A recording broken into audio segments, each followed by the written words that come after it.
welcome to the Heavy Spoilers Show. I'm your host Paul, aka the guy who always gets a Joel in one. In this video we're breaking down everything we think could be happening with The Last of Us Part 3.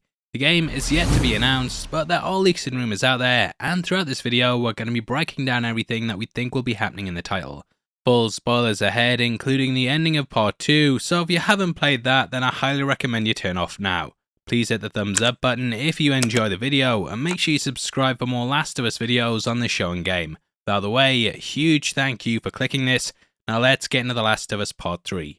Now Part 2 actually contains some clues about where things could be going. At the end of the game, we follow Abby and Lev as they make their own way away from Seattle. The pair are looking for the Fireflies, and we discover that after the events of Part 1, that they pretty much disbanded.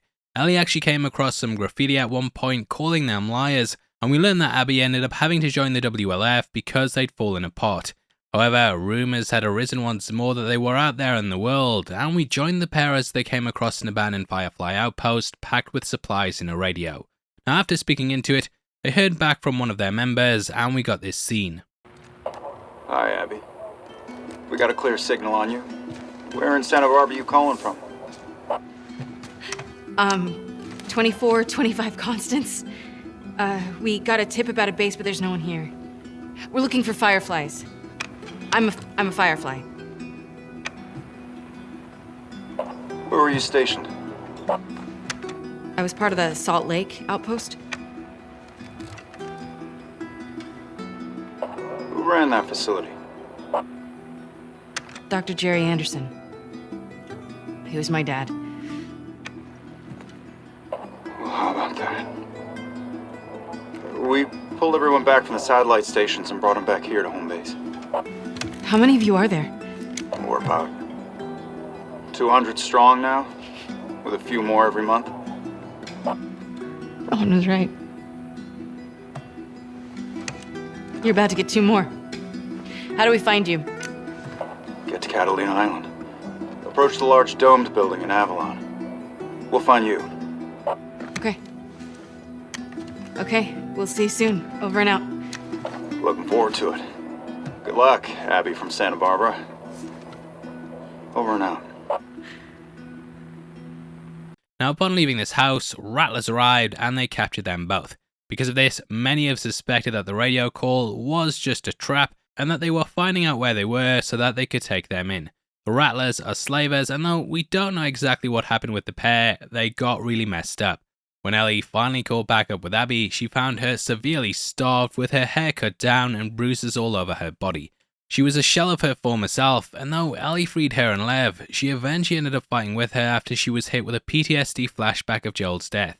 In the end though, she saw revenge led to nothing but loss, and she let Abby go, which is when she and Lev sailed off into places unknown. Now, the reason that I think the Firefly radio call was legitimate is because after you complete the game, the menu screen changes. This shows you Catalina Island with a boat next to a large dome building. Abby's face model even made a joke out this recently, and Neil Druckmann confirmed on the Kinda Funny podcast that this shows they made it out there. So I do think that the radio call was legit, and that a third game could follow Abby as she gets back in with the Fireflies. Now in sequel games, you often start off with none of your upgrades and abilities from the last one, and doing this always was a bit weird to me.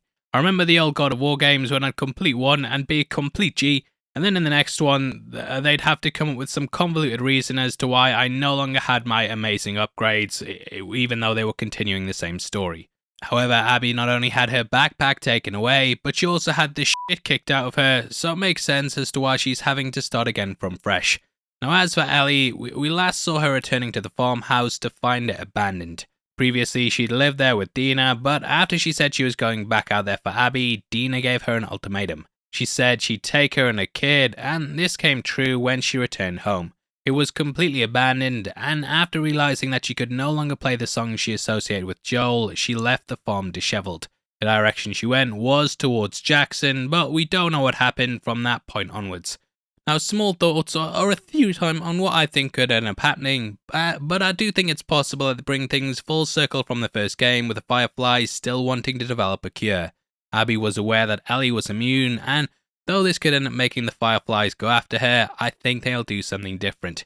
Ellie in Part 2 made it clear that she would have given her life for the cure, and that she now feels like she meant nothing because of what Joel took away from her. Therefore, the third game could potentially culminate with her deciding to go through with the procedure once more, and thus it would end her story and make her life mean something in the grand scheme of things. And that's obviously some straight up fan fiction there, so if you have your own thoughts and theories on what they could do, then make sure you comment below. Anyway, as for whether the game is even being developed, things haven't been confirmed yet, but there are several leaks. Recently on the Kinda Funny podcast, Neil Druckmann said that Naughty Dog were working on the next game and that they'd announce it when they were ready. Beyond that, he's been in full Andrew Garfield mode. However, if we look at things that he said since the start of the year, there are actually some clues it's in development. Now, he told The Hollywood Reporter that there was more of a story to tell after the events of the second game, and then told the Scripted Pod podcasts that the third game's script had been completed. However, he did say it wasn't in development, and Damage Control was quickly followed up with Naughty Dog releasing an official statement. He said that though the script had been done, they were working on a mysterious title that they can't tell us about yet. So there are things in play for The Last of Us Part 3, but it might be a while before we see it. According to the leaks and rumours, they say it's in development, but state that it will likely release at the end of the life cycle of the PlayStation 5 and probably earlier on the release of 6. The Last of Us games have always been like this, with Part 1 releasing at the end of the PlayStation 2's life cycle and Part 2 coming in towards the end of the PlayStation 4. So it's likely going to be a similar thing, and it means that Naughty Dog can maximise the software and sell the game when the console is in the most people's homes.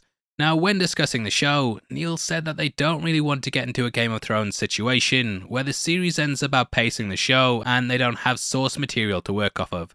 I think that's fair enough, as we all saw what happened with the latter parts of Game of Thrones, and it's pointless if you don't learn from the past and do things the right way. It's clear they just want to avoid that, and we know that at the very least that Part 2 will be adapted into seasons 2 and 3 of the show. There's potentially a 2-year gap between each season, and this will be at the very least 6 years before Season 4 releases.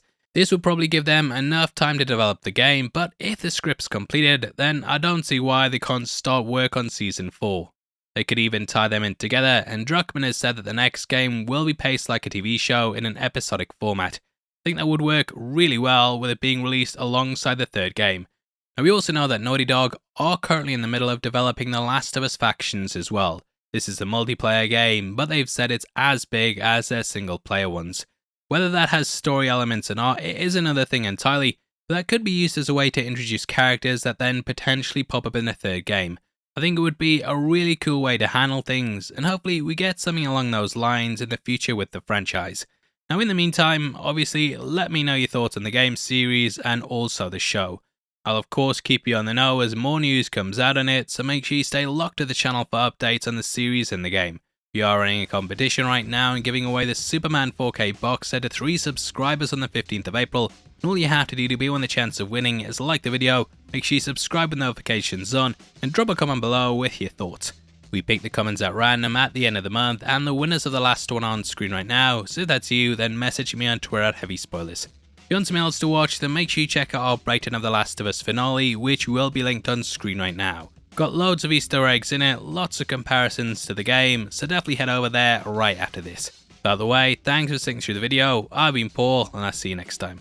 Take care, peace.